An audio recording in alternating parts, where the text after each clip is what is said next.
हम लोग एक नई फाइल बना रहे हैं यहाँ पर कॉम्प्लेक्स नाम से, और इसके अंदर अब हम कोडिंग करेंगे। लास्ट लेक्चर में आप लोग सीख चुके थे स्टैटिक के बारे में। आज हम लोग देखेंगे एक और प्रोग्राम कॉम्प्लेक्स वाला जो पहले भी हम बना चुके हैं, पर उसमें कुछ एडिशनल कोडिंग हम लोग करने वाले हैं। सिचुएशन में बताता जाऊंगा, वैसे वैसे हम लोग कोडिंग करेंगे। सबसे पहले hash include iostream hash include conio .h using name space std, और फिर हम बना रहे हैं क्लास कॉम्प्लेक्स। याद है हम लोगों ने कॉम्प्लेक्स क्लास बनाई थी? क्या करना था कॉम्प्लेक्स क्लास में? कितने वेरिएबल्स, कितने फंक्शंस? दो variables, private int a comma b, public void set data int x comma int y। तो a में x की वैल्यू और b में y की वैल्यू। शो डेटा, सी आउट, सिंपली हम प्रिंट करा रहे हैं a की value, that's it. Main function के अंदर हमने कॉम्प्लेक्स क्लास का एक ऑब्जेक्ट बनाया c1, एक बनाता हूं c2, एक बनाता हूं c3। c1 dot set data 3 4, ठीक है, ऐसा मैंने अभी लिखा है, ठीक है ना।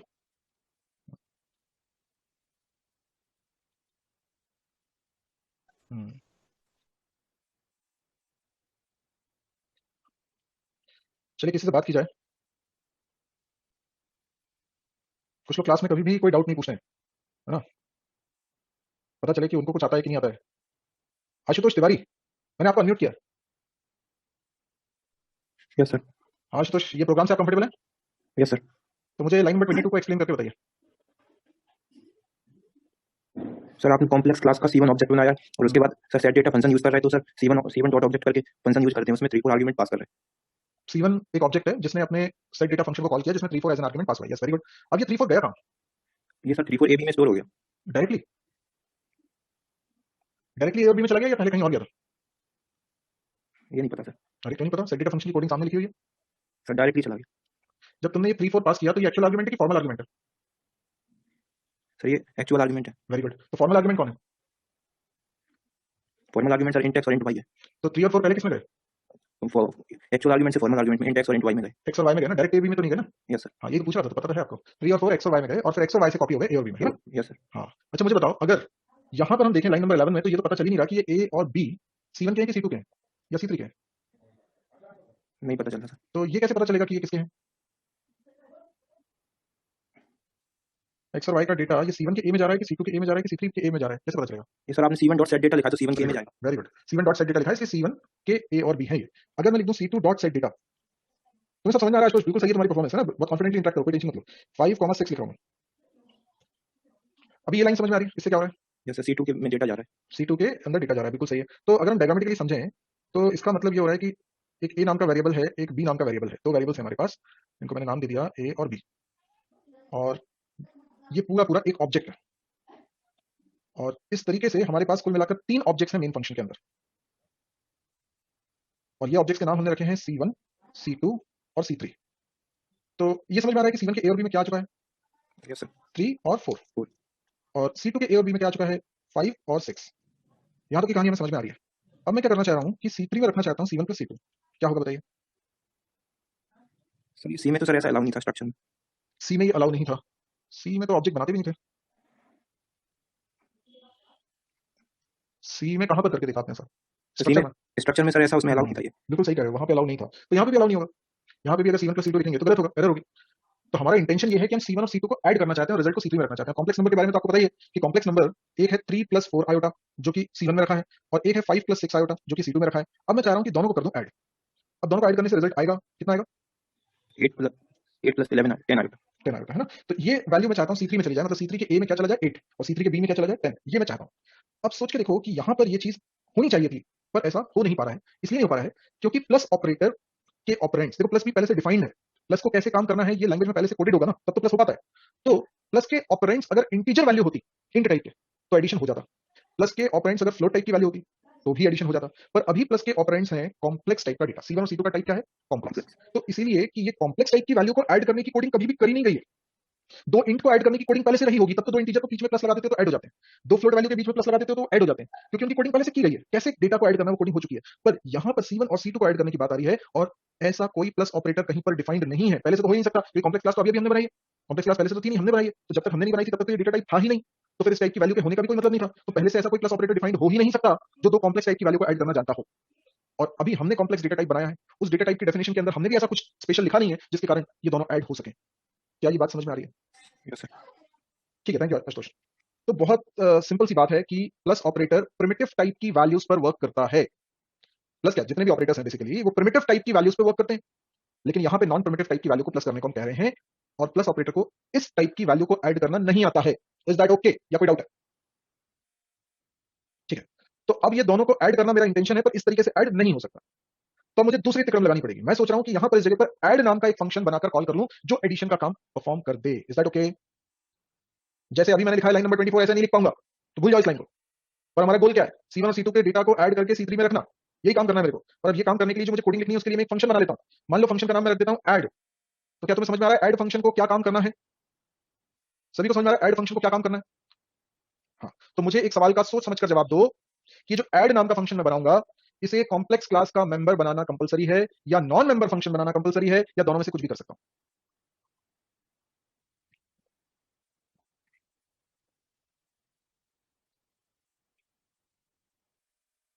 यस, मैं आपके आंसर रीड कर रहा हूं, ज्यादातर लोगों के आंसर सही है, और कुछ लोगों के गलत भी आ रहे हैं। मुझे एक फंक्शन बनाना है शुभंकर, ऐड नाम का। ये फंक्शन मैं मेंबर फंक्शन बनाऊं या नॉन मेंबर फंक्शन बनाऊं, या दोनों में से कुछ भी किया जा सकता है?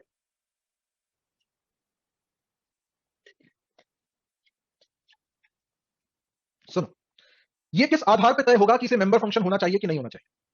बताओ।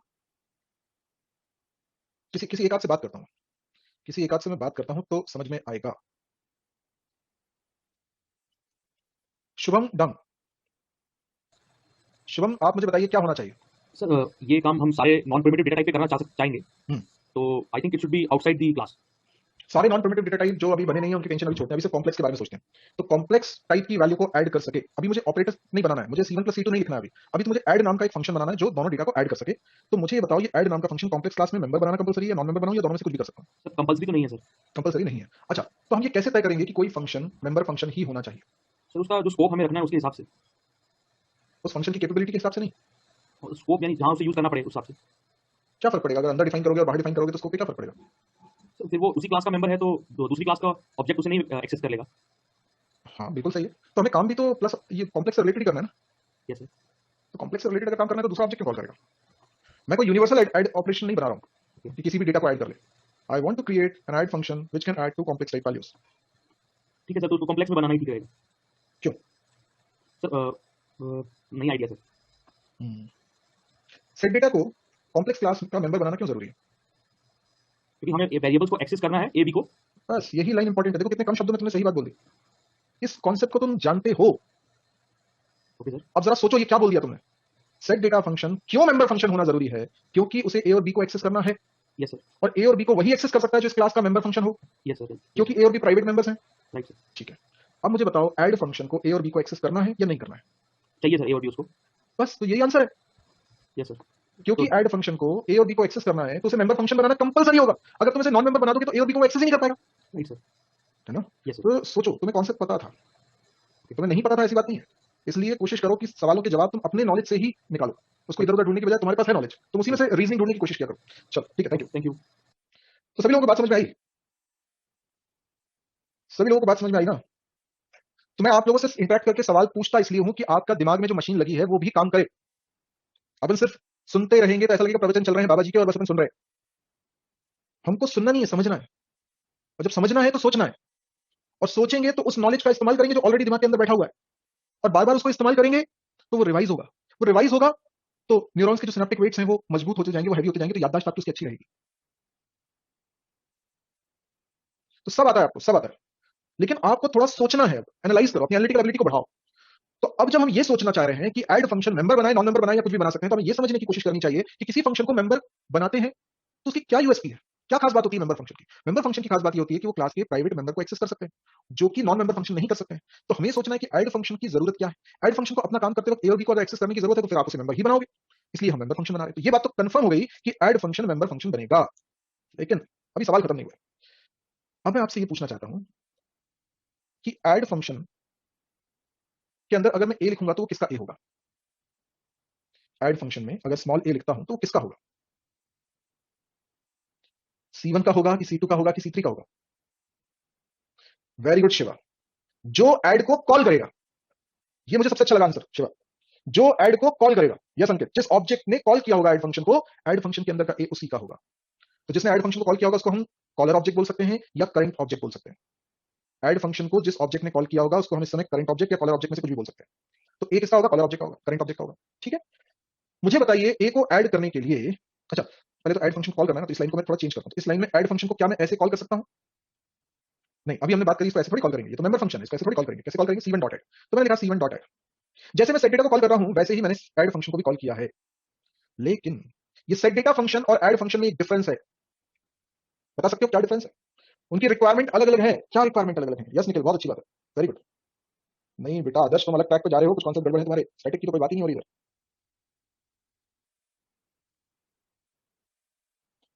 सेट डेटा फंक्शन को क्या करना था? कॉलर ऑब्जेक्ट के ए और बी में डेटा रखना था। ठीक है, ठीक है ना? सेट डेटा को कॉलर ऑब्जेक्ट के ए और बी में डेटा रखना था। ऐड फंक्शन को क्या करना है? ऐड फंक्शन को क्या करना है? जरा डायग्राम से सोचें, क्या करना है ऐड फंक्शन को? ये डायग्राम यहां लिखा हुआ है ना? इसे कॉपी पे लिखोगे तो सब चीजें समझ में आएंगी। ऐसे लिखा हुआ है, तो किस क्या करना है यहां पे? मुझे स्टेप्स बता सकते हो? अरे अनिरुद्ध, ए प्लस बी क्यों करेंगे यार? हाँ very good very good. C1 dot A plus C2 dot A करना है। C1 dot B Nikita plus C2 dot B करना है ना? नहीं क्या? सिंपल तो बात बोलिए। दोनों ऑब्जेक्ट्स के ए को ऐड करना है ना, 3 और 5 तभी तो ऐड होंगे। दोनों ऑब्जेक्ट्स के बी को ऐड करना है ना, तभी तो 4 और 6 ऐड होंगे। क्लियर? अब सोचो, क्या मैं यहां पर C1 dot A plus C2 dot ए लिख सकता हूं? बताइए मुझे। नहीं लिख सकता ना? नहीं लिख सकता, क्योंकि C1 और C2 कहां है? वो तो मेन फंक्शन में है। तो फिर यहां C1 डॉट ए की जगह मुझे क्या लिखना चाहिए? C1 डॉट ए की जगह क्या लिखना चाहिए? सिर्फ ए लिखना चाहिए। Very good Vicky, very good Sadaf, yes Rishabh. C1 dot a की जगह मुझे सिर्फ ए लिखना चाहिए, क्योंकि C1 कॉलर ऑब्जेक्ट है ना? और कॉलर ऑब्जेक्ट के मेंबर्स को तो डायरेक्टली एक्सेस कर सकते हैं ना। पर सवाल उठता है, क्या C2 डॉट ए लिख पाओगे? अभी पटेल C1 ने ऐड को कॉल किया है ना, तो ए किसका है? C1 का। तो अब मुझे बताओ, ये C2 डॉट ए जो लिखा है ये तो सही नहीं है, तो C2 का ये कैसे लिखूं फिर मैं? C2 का ए चाहिए मुझे। C2 का ए यानी कि 5 आर्ग्यूमेंट पास कर देना चाहिए। Very good very good. Ramit मुझे बताओ, क्या आर्ग्यूमेंट पास करना चाहिए कॉल करते वक्त? Very good Asif, very good Rishabh, yes Nikhil, very good. Sadaf बिल्कुल सही है, समर्पण बिल्कुल सही है। अनिरुद्ध गलत लिखा है बेटा आपने। C2 डॉट ए कैसे लिख लोगे यहाँ पर? यहाँ पर C2 डॉट ए कैसे लिख लोगे अनिरुद्ध? आपसे आज बहुत मिस्टेक हो रही है। C2 डॉट ए कैसे लिख लोगे? प्राइवेट मेंबर को आप बाहर एक्सेस कर लोगे क्या? Nikita C2 dot set data थोड़ी लिखूंगा, C2 लिखूंगा ना। C2 एज एन आर्गुमेंट पास करूंगा ना। पुलकित ये क्या कर रहे हो? C2 डॉट शो डेटा क्यों कर रहे हो? प्रिंट थोड़ी कराना मुझे। नमन करेक्शन करना पड़ेगा अब आपको, गलत लिखा है। कितने आर्गुमेंट पास कर रहा हूं मैं? किस टाइप का आर्गुमेंट पास कर रहा हूं? निकिता कंचन बोल रही है इंटी टाइप का। अरे इंटी टाइप का है C2। क्यों निकिता? C2 इंट टाइप का है क्या? तो किस टाइप का है? कॉम्प्लेक्स टाइप का है। तो मैंने कॉम्प्लेक्स टाइप की वैल्यू पास करी है, तो ऐड फंक्शन के पैरेंथेसिस खाली रहेंगे क्या डिफाइन करते वक्त? एक समथिंग नेचर का होना चाहिए, जैसा एक्चुअल आर्गुमेंट है उसको रिसीव करने के लिए फॉर्मल आर्गुमेंट बनाने पड़ेंगे। तो क्या लिखूं यहां पर? यहां पर मुझे ऑब्जेक्ट को रिसीव करने के लिए ऑब्जेक्ट ही तो चाहिए, कॉम्प्लेक्स। कुछ नाम रख लेता हूं, जैसे कि c. What is capital C? Capital C is an object. Capital C में क्या डेटा आ गया? C2 का डेटा आ गया ना, C2 का। C2 का डेटा आ गया, मतलब 5 और 6 है उसके अंदर। तो मैं क्या लिखूं C2 डॉट ए की जगह? C dot A, C dot A. इसी तरीके से B plus C dot B लिख सकता हूं। दोनों ऐड हो जाएंगे, लेकिन मुझे रिजल्ट को C3 में रखना है। रिजल्ट को C3 में रखना है, तो मैं क्या करता हूं, जो एडिशन का रिजल्ट आया है उसे रिटर्न करा देता हूं और उसे C3 में रख देता हूं। ऐसे कोई कंफ्यूजन तो नहीं? लाइन नंबर 30 को देखो, लाइन नंबर 30 समझ में आ रहा है?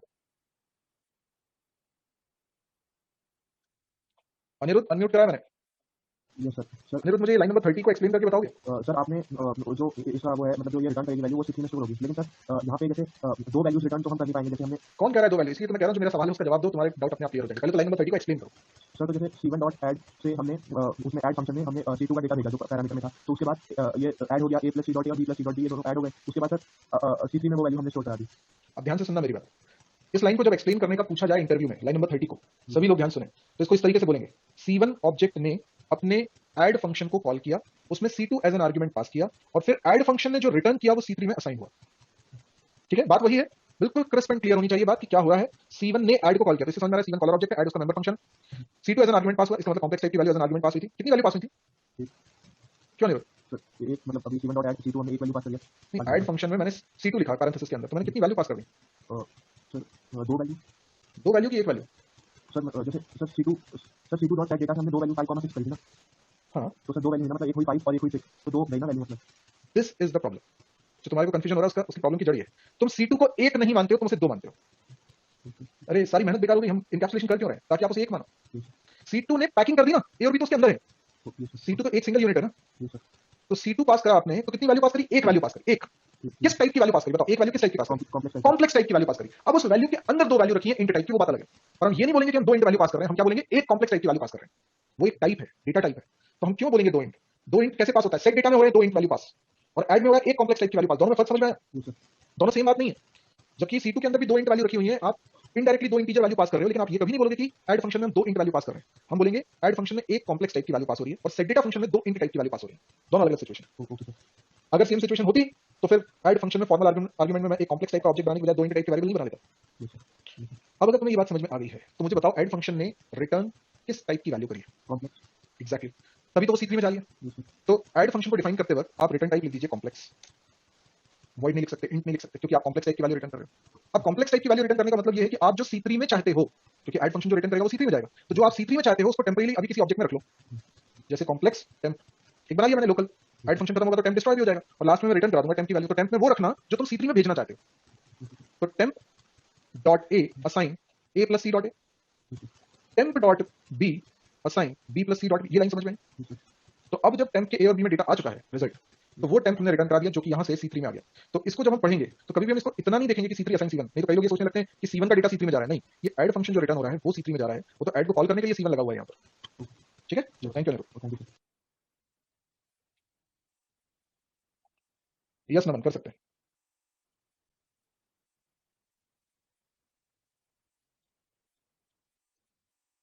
विकी, मैंने आपको अनम्यूट किया है। विकी पंडित, मैंने आपको अनम्यूट किया है। हेलो, बताओ क्या डाउट है? सर हमने ये टेम्प डॉट ए और टेम्प डॉट बी लिखी है, इसका क्या मतलब है? जैसे कि ए और बी तो इंस्टेंस नंबर वेरिएबल है ना क्लास के। आपको ये समझ में आया कि ऐड फंक्शन जो रिटर्न कर रहा है वो C3 में जा रहा है। बिल्कुल। तो ऐड फंक्शन को क्या रिटर्न करना चाहिए? कॉम्प्लेक्स टाइप की वैल्यू रिटर्न करनी चाहिए, ये भी समझ में आ रहा है? हाँ बिल्कुल सर। तो मैंने रिटर्न टेम्प लिखा है, इसमें तो कोई डाउट नहीं। नहीं, कोई डाउट नहीं सर। अब टेम्प अगर एक ऑब्जेक्ट है कॉम्प्लेक्स टाइप का, तो उसके अंदर ए और बी वैरिएबल होंगे, और जो टेम्प में डेटा है वही तुम C3 में रखना चाहते हो, क्योंकि टेम्प का डेटा C3 में कॉपी होने वाला है। बिल्कुल समझ गया सर, समझ गया। इसलिए टेम्प के ए और बी में हमने रिजल्ट रखा। Okay sir, thank you sir. Okay, Anuj मैंने अनम्यूट किया आपको। Good evening sir. Good evening, बताइए। सर मेरा डाउट ये है कि टेम्प एक कॉम्प्लेक्स टाइप का ऑब्जेक्ट है, कॉम्प्लेक्स क्लास का ऑब्जेक्ट है, लेकिन कॉम्प्लेक्स क्लास के ए और बी तो प्राइवेट है। बिल्कुल सही है। तो सर ये टेम्प डॉट ए करके एक्सेस कैसे कर रहे हैं? क्योंकि ऐड फंक्शन मेंबर फंक्शन इसलिए तो बनाया। लेकिन अच्छा, शुरुआत तो अपनी कहानी की यहीं से हुई थी ना कि ऐड फंक्शन को मेंबर बनाए कि नॉन मेंबर बनाए? ये सर ऐड को मेंबर क्यों बनाया? क्योंकि ए और बी को एक्सेस करना था। तो ए और बी को अगर एक्सेस कर रहे हैं तो क्या प्रॉब्लम है? अरे भाई, इसी क्लास का मेंबर है ना ऐड। ये सर क्लास के मेंबर को अपनी क्लास की चीजों को एक्सेस करने में तो कोई दिक्कत नहीं है। अगर तुम क्लास बना रहे हो तो तुम प्राइवेट लिखकर खुद के लिए थोड़ी रिस्ट्रिक्शन लगा रहे हो।